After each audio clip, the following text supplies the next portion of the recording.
Welcome back to ASTR, the video magazine that brings together the Seventh-day Adventist Church's past and present in order to inspire for the future. First in this episode, Ashley Chisholm, our Record Center manager, tells us about This Week in Adventist History. Next, the managing editor of the online Encyclopedia of Seventh-day Adventists, Dragoslava Santrak, joins me to tell another inspiring story from the encyclopedia. Then Galina Stelle, our research and evaluation manager, shares recent research findings about fellowship among Adventist church members worldwide. And finally, to end this episode, Maggie Naira, editor of the Seventh-day Adventist Yearbook, shares information about the Yearbook website.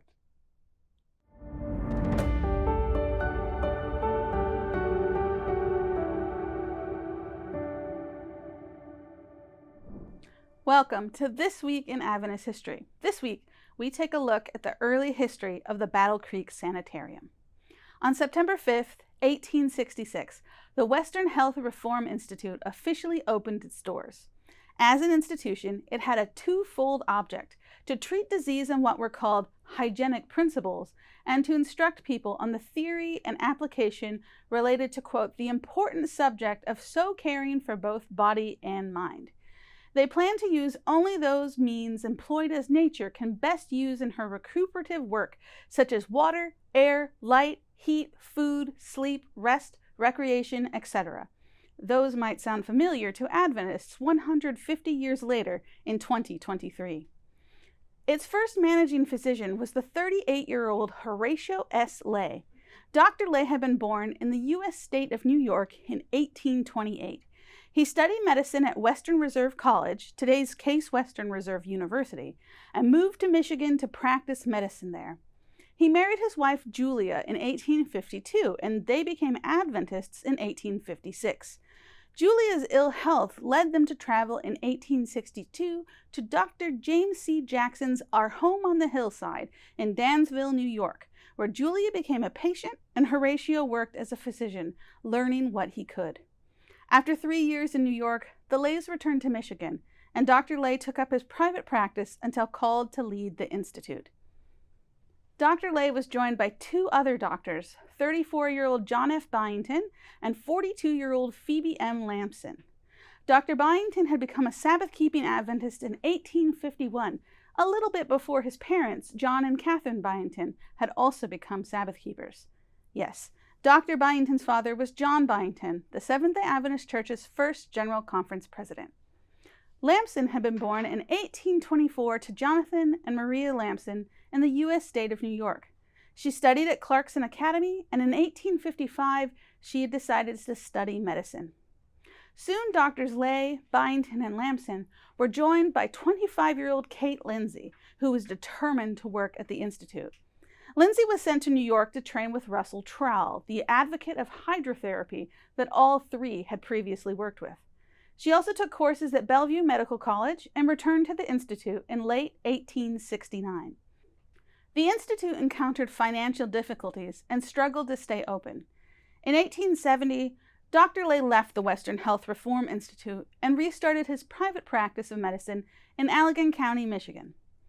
Cognizant that a trained medical doctor was needed, in addition to the hydropathic physicians at the Institute, and encouraged by church leaders to study medicine, Lindsay became one of the first 17 women admitted to the University of Michigan's medical school and began working her way through to her degree. In 1872, Dr. Byington tragically died at the age of 40, leaving the Institute in dire straits. In 1875, 25-year-old John H. Kellogg joined the staff of the Western Health Reform Institute. Kellogg had been sponsored in 1873 by church leaders to be trained at the University of Michigan and then at Bellevue Medical College, and he graduated in the spring of 1875. He was joined later that year by Dr. Lindsay, who had graduated that fall, having paid her own way. Kellogg became the medical superintendent and head of surgery, and Dr. Lindsay became the head of obstetrics, women's health, and pediatrics. At that time, both were determined to keep the institution in line with its original principles and with advances in medical knowledge. By June 1877, the Western Health Reform Institute had been renamed as the Battle Creek Medical and Surgical Sanitarium, though most people called it the Battle Creek Sanitarium, or even more simply, the SAN. The rest, they say, is history, ending with the purchase of the SAN's main building in 1942 by the United States government. This all comes from This Week in Adventist History.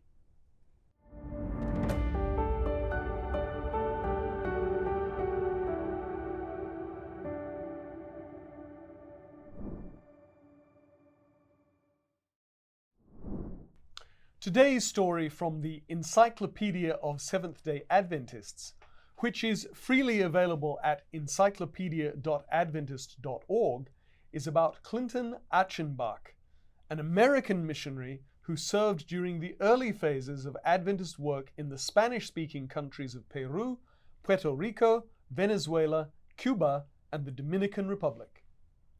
Clinton, the eldest child of William and Valeria Achenbach, was born at Mount Etna, Pennsylvania, on April 11, 1875. After graduating from South Lancaster Academy in Massachusetts in 1894, he took a nursing training course at Battle Creek Sanitarium in Battle Creek, Michigan. There, Clinton met Minnie Branson, who was also a nurse trainee in the sanitarium. They married on February 6, 1903. A call to medical evangelism in the Florida Conference started a united career for the Achenbachs that developed in the homeland and overseas mission fields. In 1904, Clinton and Minnie, joined by Clinton's younger sister Maggie, pioneered an enterprise that combined hydrotherapy treatment rooms with a vegetarian cafe. This endeavor gave impetus to the establishment of Florida Sanitarium in 1908, later known as Florida Hospital, and today as Advent Health Orlando. In 1907, Clinton began 2 years as missionary field agent in the Florida Conference, a role that placed him in charge of a team of literary evangelists. He was ordained to gospel ministry by General Conference President Arthur G. Daniels in October 1910. 2 years later, he was elected president of the South Carolina Conference, a position he held for 2 years. To better equip himself for ministry, he studied at Washington Missionary College in Tacoma Park, Maryland, during the 1914-1915 academic year. Clinton and Minnie received an appointment to join Ferdinand and Anna Stahl at the Lake Titicaca Indian Mission in the high mountains of Peru in 1915. There was a certain romantic aura about this mission station, for it was the home of the ancient Inca culture, remote and picturesque. The lake itself was the highest navigable body of water in the world. The altitude of 12,500 feet made it a challenging environment in which to work. Clinton and Minnie departed from New Orleans on July 10, 1915, negotiating the relatively new Panama Canal and sailing down to the coast of Callao and Molendo. The landing was so steep that the chair had to be lowered and each passenger hoisted by a derrick onto the land. Clinton and Minnie journeyed partway into the mountains to acclimatize at Arequipa and remained there for several months to learn some Spanish before ascending further to Lake Titicaca. The mission station was located near Puno on the northwestern shore, amid hundreds of grass-thatched homes. It had been established a decade earlier and enjoyed a good reputation in the area. Soon after arrival, Clinton reported that Sabbath school attendance was approximately 700. The clinic on site treated up to 20 patients each day. Patients included Spanish nationals, priests, and Inca Indians who were known to travel long distances for medical treatment at the clinic. Clinton and Ferdinand Stahl at times performed surgical procedures such as removing eye tumors or operating on a gangrenous foot. A small fee was asked for each treatment. On some occasions, Clinton traveled many miles away from his headquarters to treat extreme cases. The good influence of the medical work generated requests from the locals for mission outposts to be established. The first was in 1918, when a school for 85 students was opened at Titilaca on the lakeshore south of Puno. That same year, Raquel, the only child of Clinton and Minnie, was born. Poor health made it necessary for the Achenbachs to return to the United States in early 1920. While recuperating in the homeland, Clinton ministered in the Southeastern Union Conference for 6 months and was then appointed director of the Puerto Rican mission. During his 3-year term, the number of churches grew from 10 to 15, and the baptized membership increased from 486 to 629 individuals. He nurtured 5 church schools and established Colegio Adventista in the mountainous region of Abonito and 2 other church schools in Santo Domingo in Dominican Republic. From Puerto Rico, Clinton transferred to be superintendent of the Venezuela mission. He continued in leadership roles in Spanish-speaking countries, next as superintendent of the Cuban mission, then as superintendent of the Santo Domingo mission. The latter region was particularly difficult for Seventh-day Adventists to make any progress. The earliest converts were imprisoned for their faith, but the Achenbach's church schools reduced prejudice. The government began to realize that the mission was beneficial and deserved a place in their society. Clinton and Minnie returned to the United States for a brief time in 1928, then returned to Puerto Rico. After 6 more years of evangelistic and pastoral labor, poor health again compelled them to return home in 1934. Clinton suffered a stroke that ended his life on March 19, 1935, at age 59. He was laid to rest in the Washington National Cemetery in Maryland. Minnie passed away in 1961 and rests in the same cemetery. We invite you to read more about Clinton and Minnie Achenbach and to read the more than 4,000 other articles in the Encyclopedia of Seventh-day Adventists at encyclopedia.adventist.org. That's encyclopedia.adventist.org. Welcome to Adventist Research. In the New Testament, many people shared a meal with other believers. It was a practice in which Jesus himself often participated. But did you know that there are psychological benefits of sharing a meal with others? Research shows that after just a single food-sharing event, the levels of circulation of oxytocin are higher, which promotes social bonding and higher levels of cooperation. The 2017-18 Global Church Member Survey assessed church members' experiences as part of the church body. One aspect surveyed was how often, in the last 12 months, church members had shared a meal with other people than their family members. It should be noted that this survey was conducted before the COVID-19 pandemic, so there were no socially limiting precautions or restrictions in place. A quarter, 24% of respondents, reported that in the last year they had shared a meal more than once a week or every week with a fellow church member. Another 12% said that they had done so almost every week. Other church members, 15%, reported that they had had a meal with other believers around once a month. Thus, overall, half of the respondents, 52%, had fellowship over a meal once a month or more often. These are good findings. Nevertheless, many members, 48%, almost another half, said that they had shared a meal infrequently or not at all. 19% had done so once a quarter, and another 19% had eaten with other church members only once or twice in the last year. Sadly, 1 in 10 respondents admitted that in the last year they had never shared a meal with another fellow church member or family member. This data was cross-tabulated by division. The blue color shows how many members had eaten together with other members every week or more often during the past 12 months. As you see, 3 divisions are ahead of others.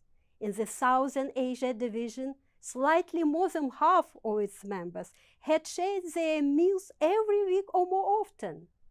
In the Southern Asia Pacific division, about 2 in 5 reported doing so, and in the East Central Africa division, about 1/3 had this custom. The number of those who shared fellowship over a meal once a month or more often, blue, light green, and dark green colors combined, rose up to 75% in the Southern Asia division and 66% in the Southern Asia Pacific division. These trends likely reflect the culture within these divisions that promote living within the community. Interestingly, although only 11% of the members from the North American division reported eating together weekly or more often, 62% of them said they had eaten together at least once a month, and 60% of membership from the East Central Africa division said so too. 3 divisions had over half members meeting and eating together once a month or more often. They are the Northern Asia Pacific, Trans-European, and South Pacific divisions. The lowest results for weekly and once a month or more often were from the Inter-European division. Members in this division, as well as members in the Trans-European, Inter-American, and South American divisions, were most likely to have a meal with others quarterly. The data shows that Adventists in the Eurasia and South Pacific divisions were most likely to have only shared a meal with one member once or twice during the past year. Respondents from the Southern Africa Indian Ocean division had the highest percentage, 13%, to have never shared a meal with another church member, followed by the South American division, 12%. Again, some of these trends may be attributed to cultural differences within divisions. However, even if they are, how can members be encouraged to step outside their comfort zone or the comfort zone of their culture to engage in sharing a meal with another member? If church members rarely have meals with one another, it can mean that they do not have close friends in the church. Friends provide support in good and bad times. They are a very significant factor in member retention. According to research by the Barna Group, hospitality is one of the characteristics of spiritually vibrant homes. Has it been a while since you shared a meal with another member and/or that family? What can you do to engage with them in this way? How can you encourage other members of your church to do so? Inviting people to your house for a meal or meeting with them more than during a potluck may also encourage others to open up their homes and their hearts to other believers. Welcome to a new segment from the ASTR Data Collection and Publication team. For this episode, we will briefly touch on the use of the Adventist Yearbook website. There are 2 basic ways of accessing the Yearbook website. One is by going to www.adventistarchives.org and clicking on the Yearbook tab, and also by going directly to www.adventistyearbook.org.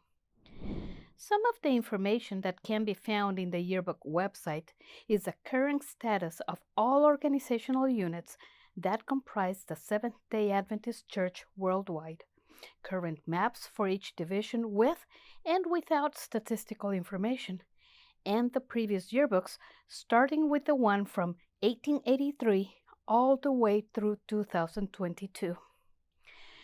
When using the search option, it displays the most recent data in Yearbook.